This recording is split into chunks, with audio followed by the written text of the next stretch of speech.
Hello, everybody. Welcome to the Riffhard Podcast. My guest today is in for her second episode. This is Alyssa Day, who is a killer guitar player, one of the best out there, and a really cool person. Before you listen to this, I suggest you go check out her new music video called Trundle. You will not regret it, and then everything we're about to talk about will make a lot more sense. So pause this, go watch Trundle, and then come back, and then we'll get right into it. Here goes. Welcome back, Alyssa. Thanks, man. I'm honored to be back so soon. Yeah, well, I saw the video you put out and was like, I really enjoyed the last episode. This video's worth talking about, and I know that you also just recovered from a pretty bad guitar-related injury, so kind of wanted to follow up and find out about that. But first of all, puppies. Yeah, puppies are definitely the most important thing in this conversation. Yeah, that's why I want to lead with what matters most. Of course. Well, first of all, do you have any questions about the puppies or anything like that? I just wanted to say puppies. Oh, okay, cool. Yeah, Cool. I wasn't sure if you were aware of the whole charity aspect. Yeah. So I thought that was really cool. I'll let you explain exactly what it is, but what we're talking about is Alyssa's new music video, which is one of the coolest videos I've ever seen because there's puppies in it, a whole lot of them. I guess the thing I was mostly wondering before you talk about that is, were you there? Yes, and it was the most fulfilling, rewarding experience of my life. It was amazing. Yeah. I really like their MMA match at the end. Yeah, when they're on the the marble table, and they're and there was the whole chasing each other's tails. Yeah, that was absolute gold.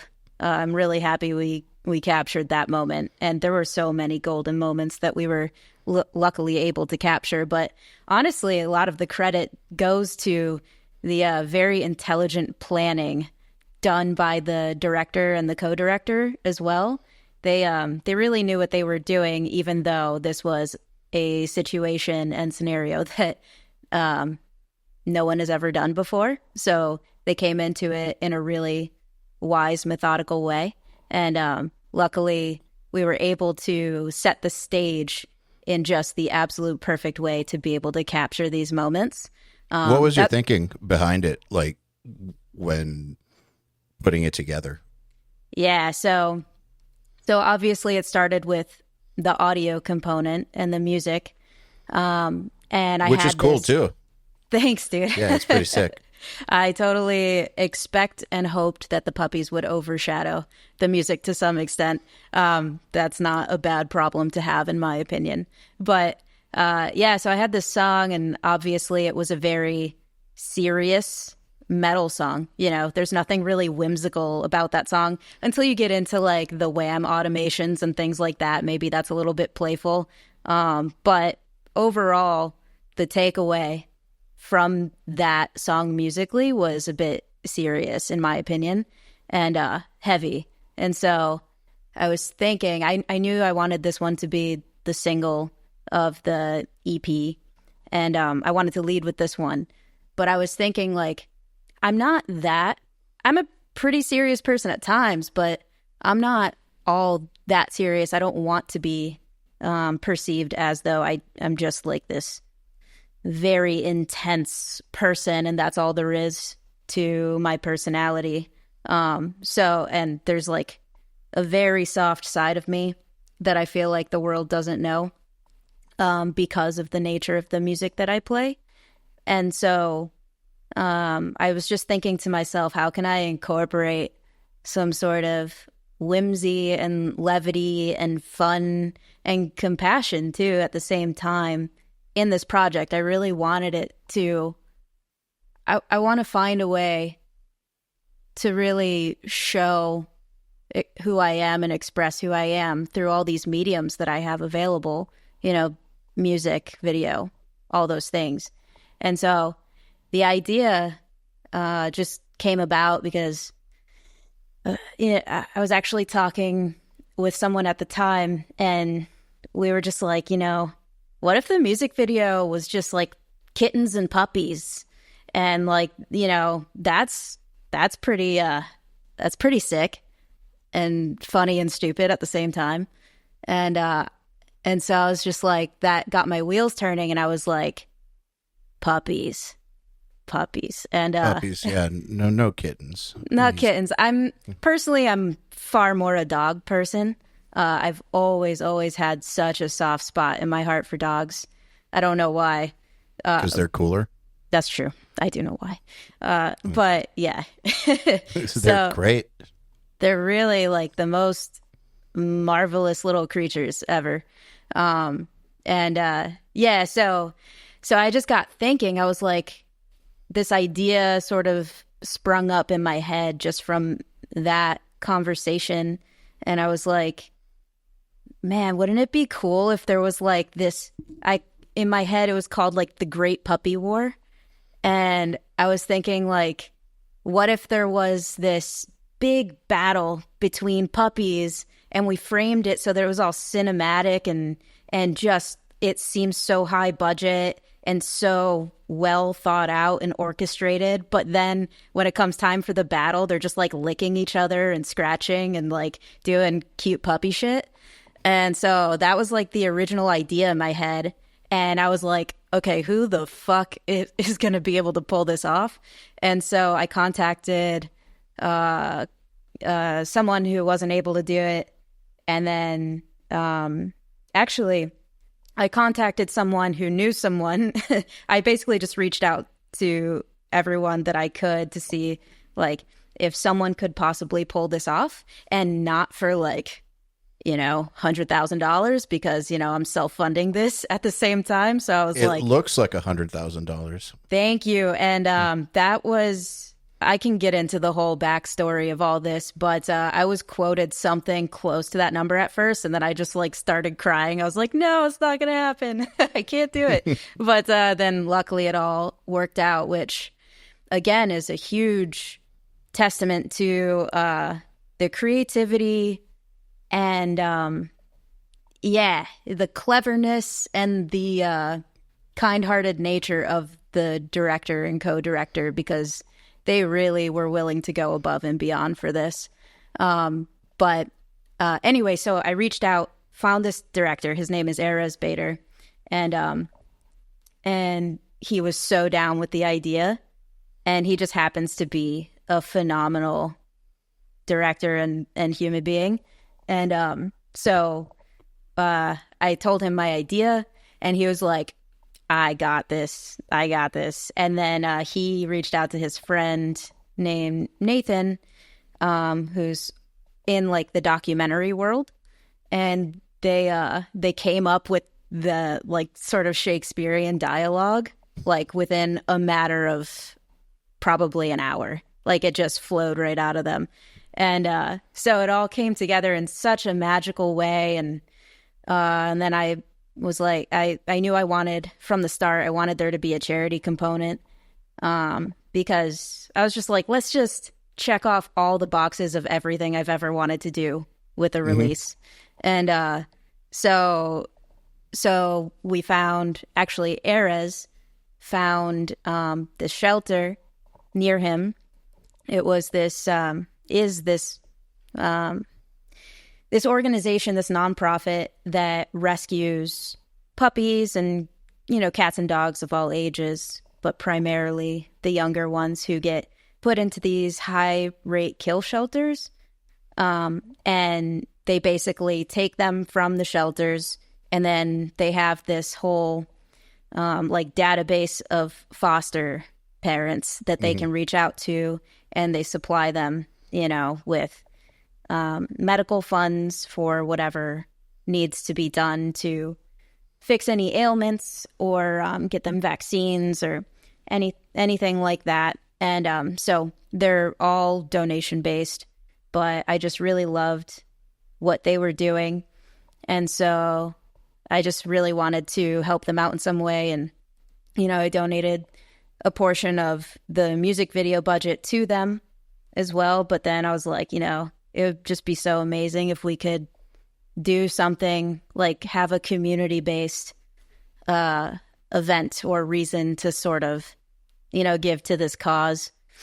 And so, yeah, maybe I'll stop there for now. I don't know how much of that is rambling and how much. No, it seems like all pertinent details. It seems to me like the kind of project too where people would be willing to forego what would normally be their full rate just because everybody actually cares about the good side of it. I guess not that there's a bad side, but like the good end result and the charity of it all. I think that that's pretty great. There's like side benefits too. I think, like, for instance, which I think is really genius, is finding a way to make an instrumental guitar shred video interesting to someone who might not be into that. Because, I mean, I realize we're talking about something that is, I guess, more important than shred, like life and death.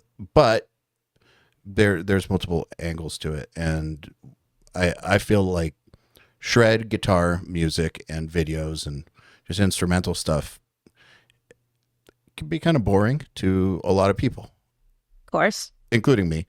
But like, I actually think that the song itself is really cool, but a lot of people who are not into that kind of stuff might just not even give it a chance. And I think that Puppies are kind of like the great equalizer. They are the great Everyone equalizer. will give it a chance. Yeah, everyone will give it a chance because of that, which is great. Yeah. Yeah. No, I totally agree with you. It just, that was sort of like an emergent property of the idea in and of itself. There are all of these side benefits that's why this whole thing just was so fulfilling and rewarding, because it felt like it ticked all of the boxes and then some. Yep. And yeah, I do agree that the world of instrumental music, especially like the shred guitar sort of niche, it is, I don't know, it's stagnating a bit. There's like Plateauing. there's plateauing, and Yeah. there's I just feel like everything has sort of become a bit homogenized and a little monotonous for whatever reason. And there are lots of reasons for which I think, or to which you can attribute that. But yeah, I did really want to do something that stood out in that way. And I hope I can continue to do that, although it'll be hard to top Puppies. But I think the world of instrumental music, it just needs some life injected into it, and some excitement, and to not take oneself so seriously, and to I don't know, not that I'm the pinnacle of that by any means. I still have so much more that I want to do and expand in that way. But this was just my attempt to sort of bring levity and compassion at the same time, and whimsy in some sense, and also still write some heavy ass shit, like. Yeah, I love that it does check off all the boxes, because lots of times when you get stuff for charity, it sucks. So that's why it's hard, because you want to support something, but lots of times you have to support it because the cause, people's heart isn't the right place, but what they're doing to support this cause sucks. It's not very often that, you get a really cool piece of art, all around music and video, supporting a really worthwhile cause that isn't going to piss off half of everybody, or isn't like corrupt or whatever. Like everything about it's good. That's not very common. Actually, it's actually very uncommon. Oh man, well that's cool that that's your take on the outcome of this. Yeah, that's why I wanted to talk to you about it, because it's just not normal. You see a lot of people doing benefit for this, benefit for that, or show for this, or this song is dedicated to the victims of that, and it's almost always contrived. Like the song wasn't about that, but this thing happened, and these people are going to try to cash in on people's emotions, or the song is written with this cause in mind, and they put the cause ahead of the music.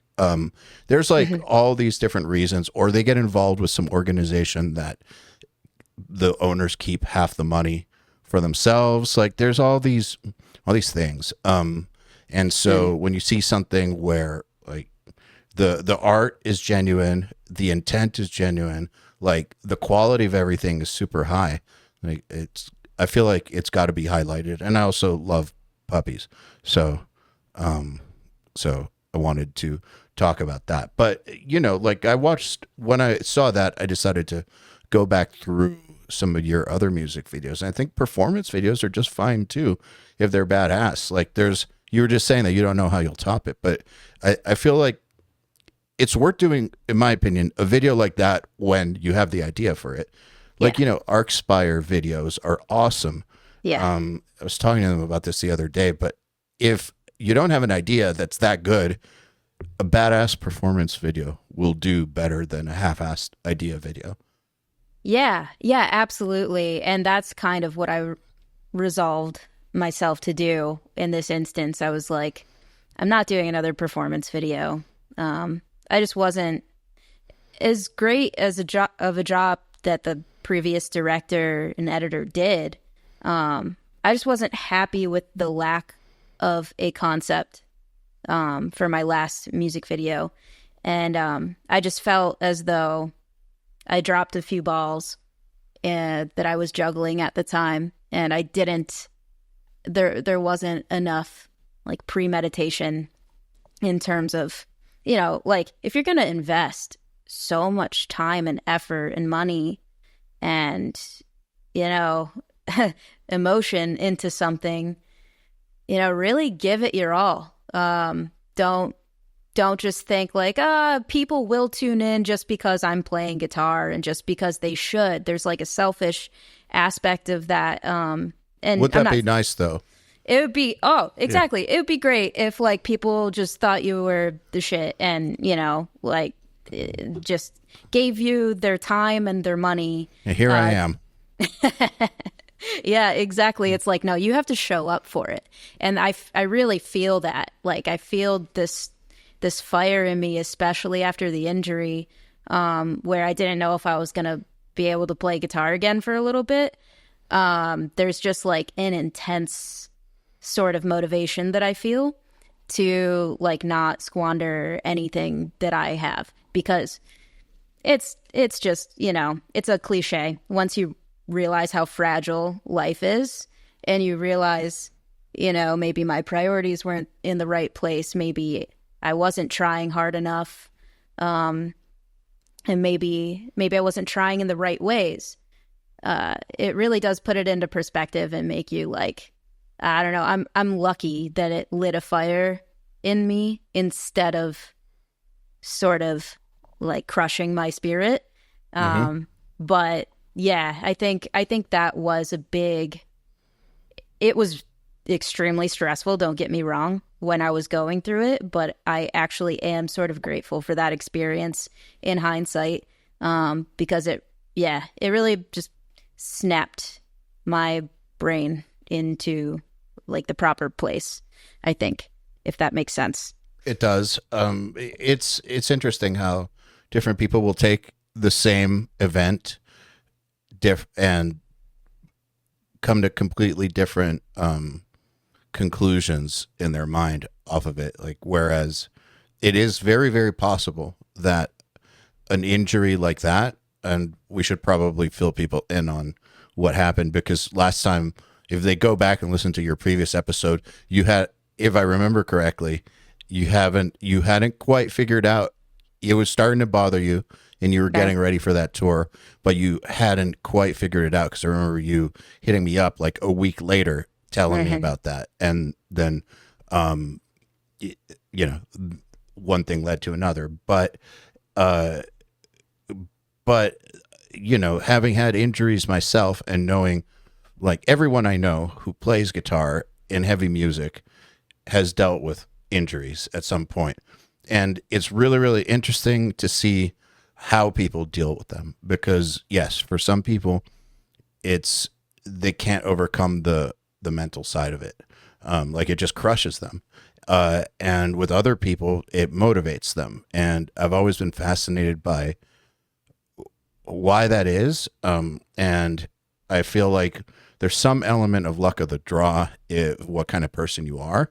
It's all this stuff that it's just pre-wired or has to do with your upbringing, but it's really, really fascinating to me, because I've seen it go both ways, which makes me think that the event itself is neutral. Yes. I mean, getting injured sucks, of course, but what it ends up becoming is kind of up to you. Yeah, absolutely. I've realized that everything in life, you can only control how it affects you, and it's all about your framing and the lens through which you view something, and that greatly determines the result of that event, and how it affects you. But So what happened? The injury itself? Yeah. What happened? Yeah, so as you said a moment ago, there was something physically bothering me for a really long time. It gradually escalated for probably like 8-9 months, something like that. And I just couldn't figure out why my hands were continually diminishing in strength, stamina, mobility, everything. Like, I just felt like I was getting worse and worse, and it became harder and harder to practice. And I think I said it on the last podcast with you. I thought it was tendonitis. Mm-hmm. And So it sounded like. Yeah, it sounded like it, right? And then essentially I was so overloaded with musical obligations that I was playing and playing and playing and trying to push through it. And everything just snapped one day. Everything, like, the levee broke. And all of a sudden, I couldn't hold even a glass of water. I couldn't move my fingers like this without, 9 out of 10 shooting pain up both arms. And I essentially was useless. With my arms were basically totally useless. And so there was, I think I texted you or whatever, messaged you somehow, like maybe that day. I was reaching out to a lot of people, getting their opinions on what I should do, because I was like, I have this tour coming up. Yeah, I had a tour coming up in like a week and a half or something, like less than 2 weeks out. And all of a sudden I couldn't touch my fingers to the fretboard. I just couldn't do it. And I was like, well, fuck. I'm going to try to figure this out, but honestly, they need to figure out what they need to do if I can't perform. And it just it felt wrong to me to try to sort of selfishly in some way try to force my way into that tour and into that situation while I was in a very unreliable state. Yep. And you gave me, I remember you sort of spoke that wisdom to me as well, and everybody else did too. It was a resounding, like, figure your shit out and let them figure theirs out sort of a thing. And don't take CBD. Don't take CBD. Well, I mean, you could take it, but it's not going to. Don't It's listen to not. people who say just do CBD, man. Oh, CBD. Yeah, exactly. CBD fixes everything. But so immediately thereafter, I went to some specialists. I went to an orthopedic specialist, and I told them my symptoms, and I said, I think I have really bad tendonitis. Can you just like give me steroid injections or something so I can go on this tour and just tell me everything's going to be okay? And they were like, no, actually, they actually did end up giving me like steroids to take, and I tried it and I was like, this literally did nothing. But I was so desperate to try anything because I really didn't want to let that band down. They trusted me to fulfill a role, and I was so eager to prove that I was able to do that. And then so I was a little desperate and willing to do pretty much anything to try to fix it.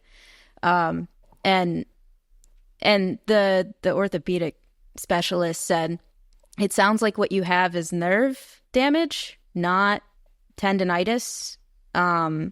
So we're going to do an x-ray of your spine. And they did an x-ray of it. And they really weren't. The orthopedic specialist was not very helpful whatsoever. They took an x-ray and they were like, yeah, your neck, it's not good. It's not, it's supposed to have a curve there. You don't have a curve. So maybe surgery will fix that. The recovery time can take up to 10 years. And I was like, thanks, dude. Thanks. Yes, exactly what I wanted to hear. And I was opinion. Like, oh, yeah. I was like, I was a absolute wreck. I was like, that just can't be. I'm going somewhere else. And then I went to a chiropractor, which I'm a very like data-driven person, and they're, I lumped chiropractic treatments in with like people who talk about ayahuasca and breath work and shit. And I was just like, there's no evidence to support this works and da-da-da. And so, but I was like, again, desperate. So I'm going to go. And they did a whole like diagnostic thing, x-rays again, and all this stuff. And then they came back to me with actual tangible data and numbers. And they said, your spine is supposed to be 42 degrees or 41 degrees or something like that. Or your cervical spine, the neck part of your spine, is supposed to have that much curvature to it. And you have 7 degrees. And so you're basically like, you have the spine of a postmenopausal, like 70-year-old woman, and you're about to have disc fusion if you don't do something to correct it. And you certainly have like some pinching and nerve compression going on there. And so I was like, well, shit, okay. At least there's an answer there. So I actually left with some hope. And after the first adjustment, it was sort of miraculous, or it felt miraculous, because they just, did something to alleviate that pressure momentarily. And all of a sudden, for the first time in like a week or 2 weeks, I didn't have that shooting pain. And I was able to like move my fingers without intense repercussions. And so I was like, oh my God. And, it was a really intense week or two before I got that feeling of relief. Because I was just like, I thought it was never going to go away. I was like, this is so intense. And then I basically had to do 3 times a week chiropractic treatments, and I had to start getting massages because my muscles were so tense, just so tense that everything was pulling my spine back into this compressed state. So speaking of CBD, I actually had medical professionals tell me that I needed to chill the fuck out and smoke weed. And I mean, I'm sure like there is something to be said for chilling out. Sure. Yeah, there's a whole mental component to it too. that maybe we could get into. Anyway, I'm sorry, this is turning into a very drawn out story, but Oh, hopefully, I find this interesting because I've dealt with injuries and recovery. And like I said, every single person who plays guitar seriously in heavy music has dealt or will deal with some version of this. And it's a question that comes up all the time in the Riffhard community. really, It's just always, yeah. It's at least once a week it comes up from. wow. So yeah, this is a very universal thing among metal guitar players. So I think it's interesting to everyone. Yeah, yeah. Well, honestly, it's horrible to hear that people deal with this so much. I would not wish that on anyone. That it was brought to my attention that it was a more prominent issue than I had previously realized. And just through comments after that post, or on that post that I made, that video, just saying that I couldn't make the tour. And a lot of people were like, oh yeah, I have, disc fusion in my C4 and C5 and da-da-da. And I haven't been able to play guitar in 10 years. And it was kind of crushing. I mean, it was crushing to hear that. I mean, it's wild that something so life-altering and life-changing is so common, and yet we don't discuss it that often. Because I wish I had known that other people went through this sort of stuff while I was going through it. So I don't know, maybe just, this happening to me was a good catalyst to sort of start talking about it more publicly for some people. I think for sure. But so that said, I want to hear more about how the recovery happened. So you went to a chiropractor, even though you were not convinced about them, and they actually helped. So you started getting 3 times a week chiropractic treatment, as well as massages, as well as a stern recommendation to chill the fuck out at whatever means necessary. Yeah, basically. And then? Yeah, so in addition to the whole chiropractic treatment regimen, I did have to work on the mental side of things as well, because of the tension and the physical manifestations that sort of brought about.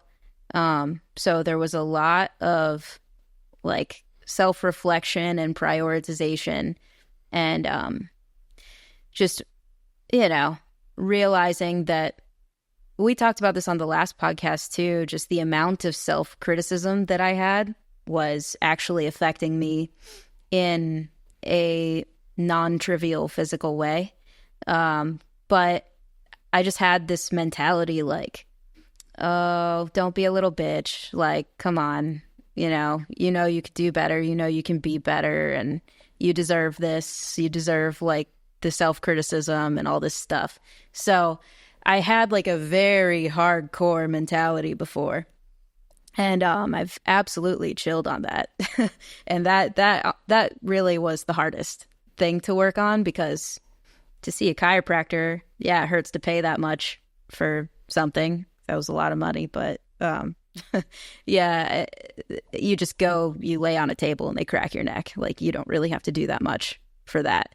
And then like the painful moments of introspection and realizing that you had not comported yourself in an optimal way, in a way that you were so committed to being because you identified with that mentality.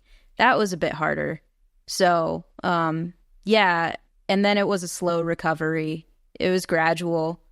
Throw into the mix that I was asked to be the guitarist for the Iron Maidens at the time too, and I had a show coming up with them in early December, and all of this happened in early October.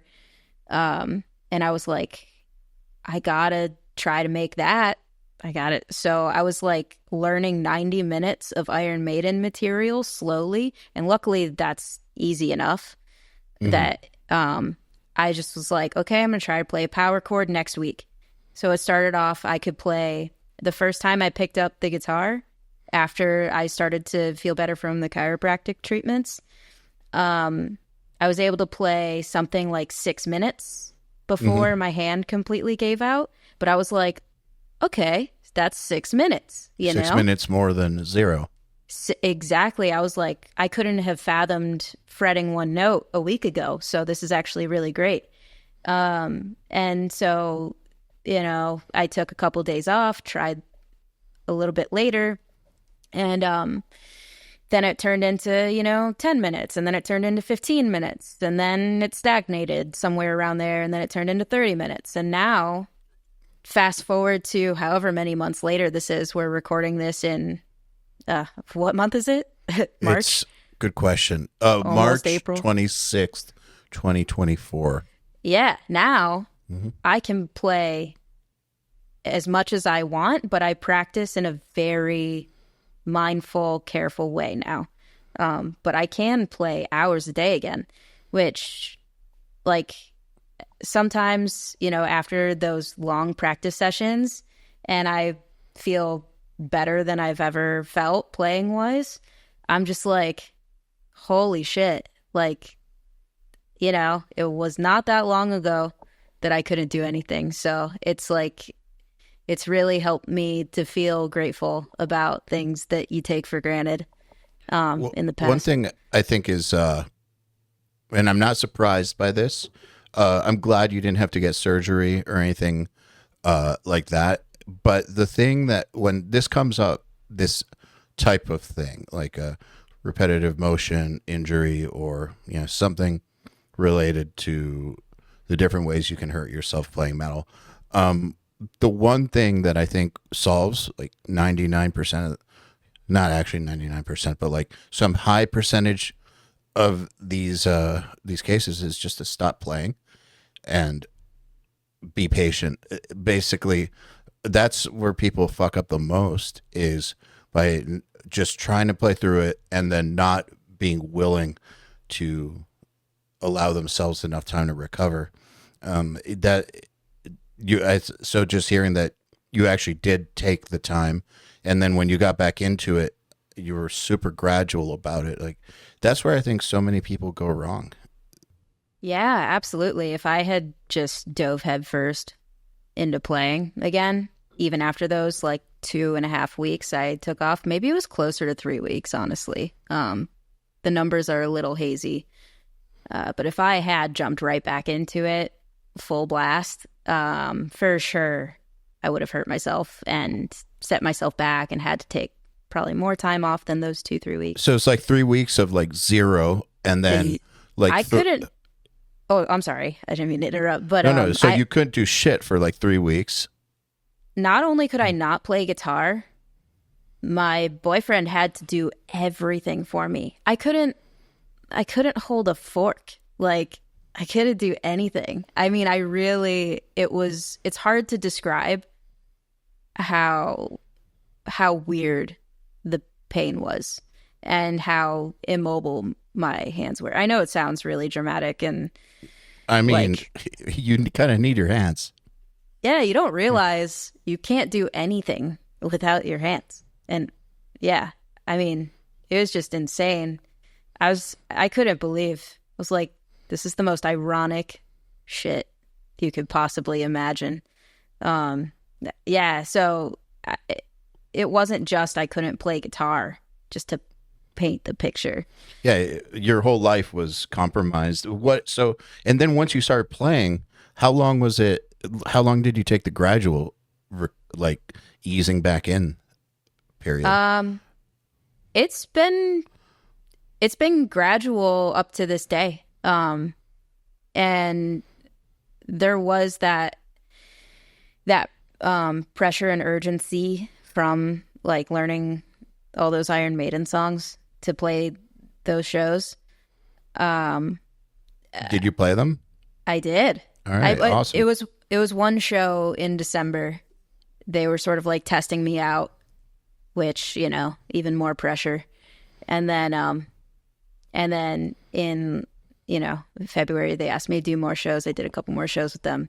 and I actually have to leave in like a couple days to do a few more with them.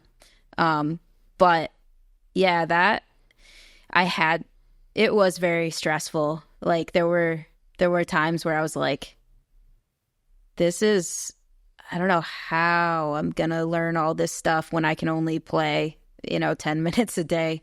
So I had to adopt some different tactics, which again we talked about a little bit last time.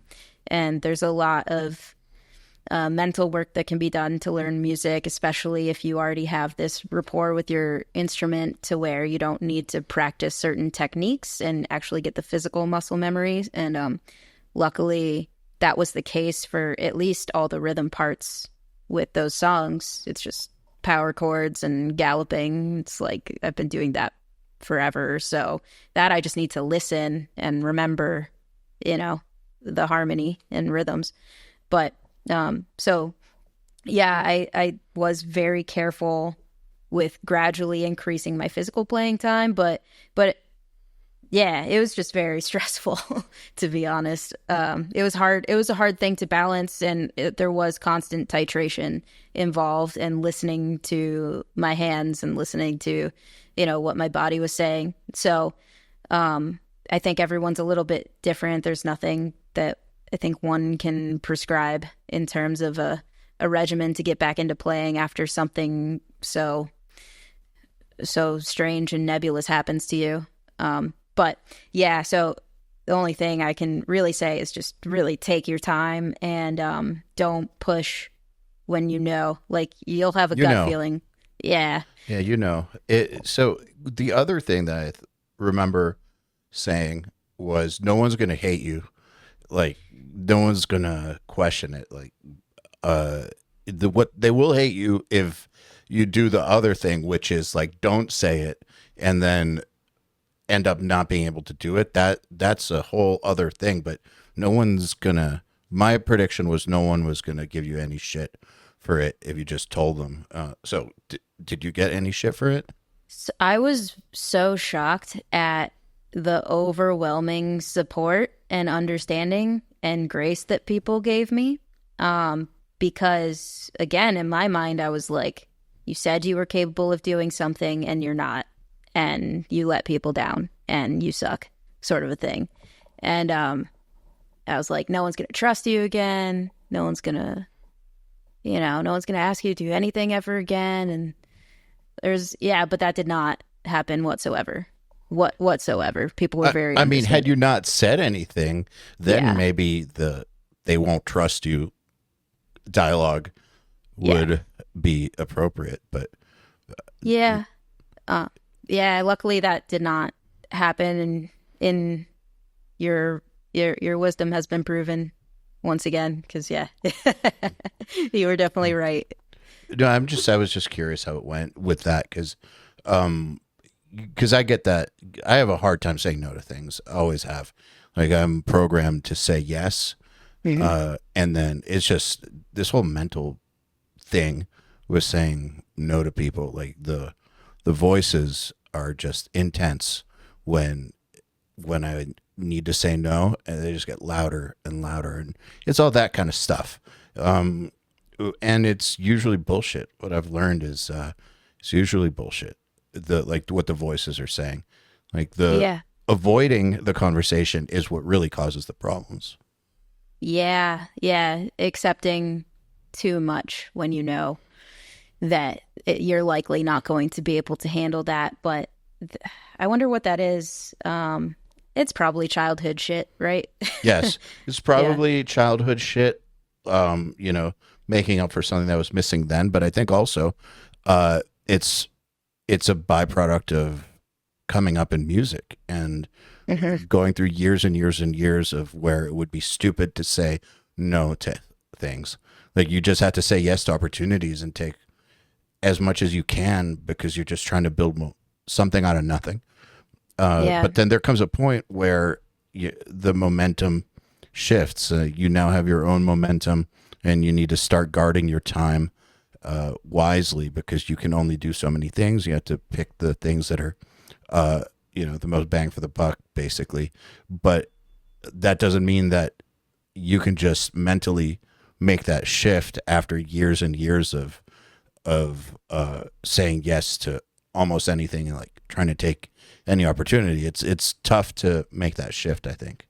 Yeah, absolutely. And getting to know how to trust yourself and your judgment is a really difficult thing to do, especially in this industry as well. And yeah, I definitely I saw it in myself, and I can see it happening in a lot of people, where they just roll with the what the world is giving to them in terms of like social media opportunities and things like that. And you can just sort of see everyone being pushed in a similar direction in terms of like the output creatively and yeah, just product wise. And it's really difficult to say no to things that seem like a certain way towards success or some semblance of success.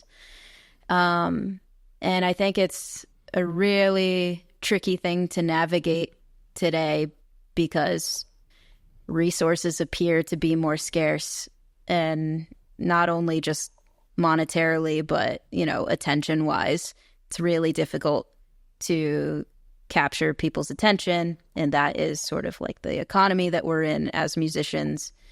And it definitely seems to incentivize and force people into taking a route where, one, they overwhelm themselves with tasks because we're so scared of losing out on success, and we're so scared of losing out on like the attention, and I guess just that is what leads to the success. But yeah, I think it's been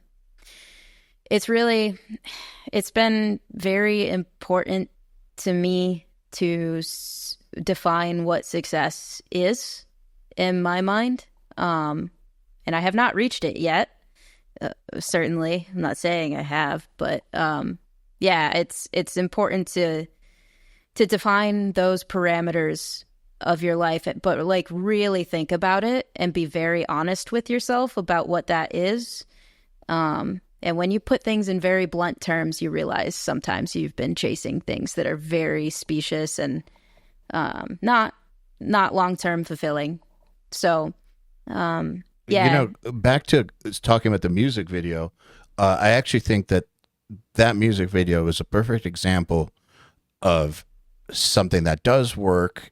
And I think that focusing on really good ideas will do more for you than adding 10,000 tasks just because you feel like you have to do them. Like the power of one good thing is way more than a bunch of just task-based whatever things, cumulatively speaking. Yeah, again,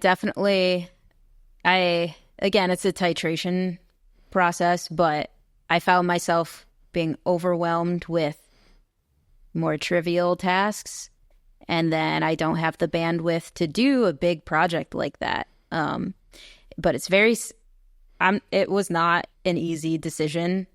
Every step of the way it was very, very hard to justify the amount of effort I was putting into that video and that song. Because it seems like, again, like the self-doubt talk creeps in no matter what you're doing. You're like, are you really gonna like throw away a down payment on a house for a fucking music video? Are you insane? Are you gonna, like, you saved for so long, that's like years and years of your life that you spent working to be able to do something, and better be good. It better be good. Yeah. And so there's that element of it, and then there's also, like, you know, it's just really difficult to trust yourself to make big decisions like that. And that's why I'm just really happy that people seem to be receiving it well and they like it. And that, you know, we actually like we did save puppies in the process. Like, Yeah, it's just, it's so great. man, it was the coolest thing. And I really did, like, speaking of setting the parameters of success, like, that is what I want to do henceforth.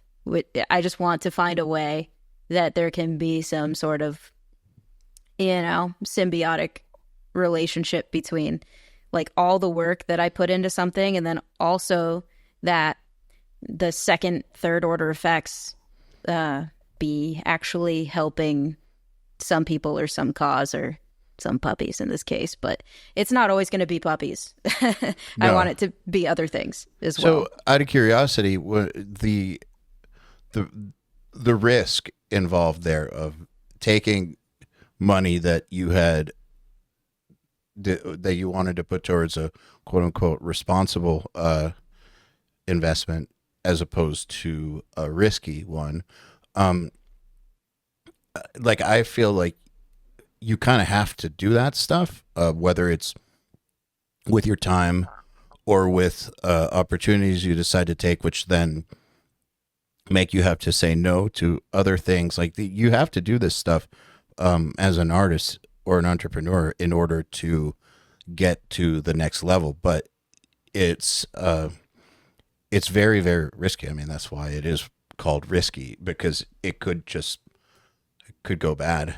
It could go really, really bad. And there's a lot of people who have really, really fucked themselves up trying to invest in their art career or companies. So how did you come to the conclusion that you were making the right decision? Because I think you did. So, but I'm wondering how did you make that decision? Like, how did you, round that corner, basically?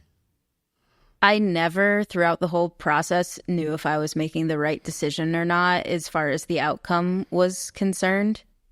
The whole time I was, like, terrified. I was like, oh my God, you're gonna be one of those people that just, is so delusional and, like, believed in yourself so much, and then you're gonna be homeless and da-da-da, and no one's gonna like you, and like, all this. Basically, I was a wreck the whole time. And but I know that I can't live with myself without taking those risks, because then what? I buy a house, and then I have a house, and then what? Like, who fucking cares? Like, then I'll just have a normal life and just wonder what I could have done that could have been special. So to me, it's like that strong urge, and it could just be delusion, but that strong urge is very profound in me, and it always has been. And I am naturally risk averse at heart. That's why there's all this self-doubt and, like, the, negative talk, mental chatter, I guess you could say, that occurs throughout these processes. But I've always, like, taken the risk. I had a 9-to-5 job and quit that. And I was like, it took me 3 days at that job to realize, like, I can't do this. This is not the life for me. And, and I actually, I left high school early to just change my surroundings, because I knew what I wanted as my future. My life's a weird story. It's not normal, but we don't need to get into all of that. But basically, I've always, like, had this feeling like I need to do this, and it's not the quote unquote wise, responsible decision, but I just always felt the need to do it, because I can picture two versions of my future, and one is where I took the risks and I made something that I was really proud of, or I played it safe and always wondered. And that's just all it comes down to, honestly. Have you ever had an opportunity fall flat on his face? I have. Yeah. Yeah, like I've taken the risk and fall on my face, and it seemed like you were searching the database if it's happened. Because the thing that I've come to realize that it's a framing thing. It's like, I think my first EP, that was like crushing when I, like the results of that, because I thought I could have done so much better and no one fucking listened to it. So like that to me, but you listened to it, and that's why, and people I really respect listened to it and said they enjoyed it and got something out of that listening experience. So in my mind, that was falling flat on my face at the time. I was really sad about that because, again, I invested so much. Like, to this day, it's still not, like, the amount I invested is not proportional to the outcome. So I guess you could say that was, it's not flat on my face. I fell, but maybe not flat on my face, because there was some learning experience that I gleaned from that. And there's lessons that I gleaned from that, I guess I should have said, if that makes sense. Yeah, I guess, yeah, exactly.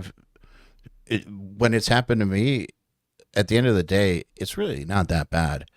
It hasn't been that bad. Like, yeah, it's not how I wanted things to turn out, but there hasn't been a single one of those that, it's fine. It's always fine.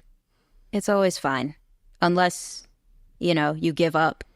And I think I'm lucky to have, in my young years, like my childhood, I just grew up in a really bad spot, and everyone had sort of given up around me. So I saw that outcome, and I was like, okay, that's what happens when you give up, and I don't want that. So no matter what, I'm just gonna try to get back up on my feet and not feel so sorry for myself. So yeah, it's all just about, like we said earlier, it's just about your framing and whether or not you take a shitty experience or something that's very painful and stressful, and if you just sort of wallow in that, or sound like fucking Gary V, dude. I don't know.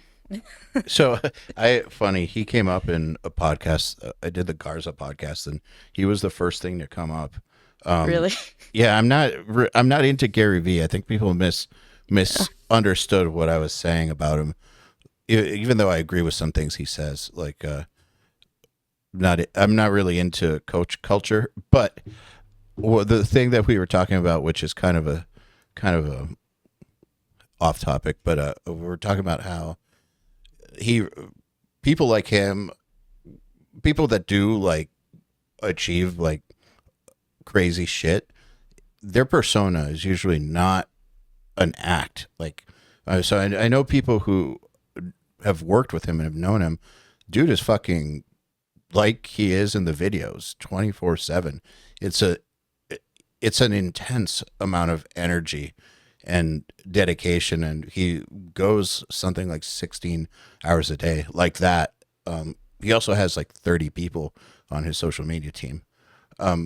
But my point was just that, like, these people that achieve this crazy shit, or who them for being a certain way, usually it's because that's actually the way that they are, and being that way is what allows them to do the crazy shit that they do. And it's important for people to realize that you kind of got to be a little nuts. It's just a little nuts. So like, the bad upbringing and like weird life path, it's kind of actually normal for people that do cool stuff. I've noticed that. Yeah. Again, that just sounds like such a cliche, but I have seen this sort of prove itself to be true. And that's not to say like you need a horrible childhood to do great things. You don't need it, but I have seen that trend. You don't need it, but it helps. It does kind of help, right? It's weird, weirdly enough.